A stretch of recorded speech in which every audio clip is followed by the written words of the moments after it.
Hi, I'm Banyard, and this is my coaching tip for the area of success and happiness, and it's called the £10 million mindset. Now, the idea from this came from a film I went to see recently called Wanted with James McAvoy and Angelina Jolie, and you may know the film. For those of you that don't, the key character, James McAvoy, starts off as a downtrodden guy working in an organisation that he absolutely hates. He has a boss that bullies him. His girlfriend is cheating on him with his best friend, and he's popping antidepressants and having panic attacks. Until one day he goes to his cash point machine and finds he has $10 million in his account, and it dramatically changes him.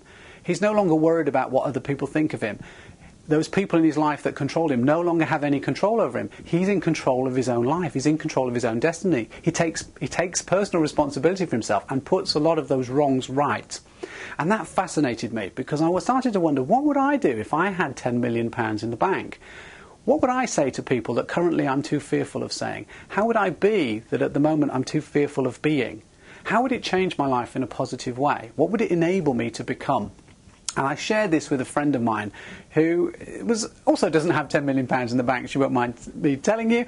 But actually I put that to her. What would you do if you had £10 million in the bank? Who would you become?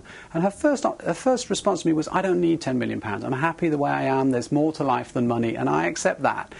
However, she has great hopes, she has great aspirations, and £10 million in the bank could enable her to become far more of who she is through that. And it takes away that fear that underlines for us our security. So when we started to explore it and she started to think about it, the first thing she said was, I would give most of it away. She would be in a mindset that she could give more because she had more.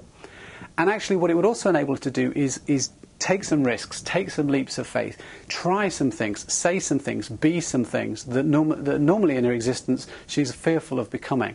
And as we explored it more, I noticed that she began to really connect to possibility. She began to really connect to what difference that would make to her life, and got very motivated, very inspired, and actually realised that a lot of those things she could actually start doing now. She didn't really need the 10 million in the bank, but what she did need and did benefit from was having the £10 million mindset. So my challenge for you is to go out this week as if you have £10 million in the bank. Notice what difference that makes to you. Are you more inspired? Are you more likely to say the things to people that often really need to be said, but it's only fear that stops us saying it? Would you become more of who you are? Would you start taking responsibility for your life? Would you start making changes, positive changes in your life, because you're no longer ruled by fear of not having enough? Would you become more of a giving person?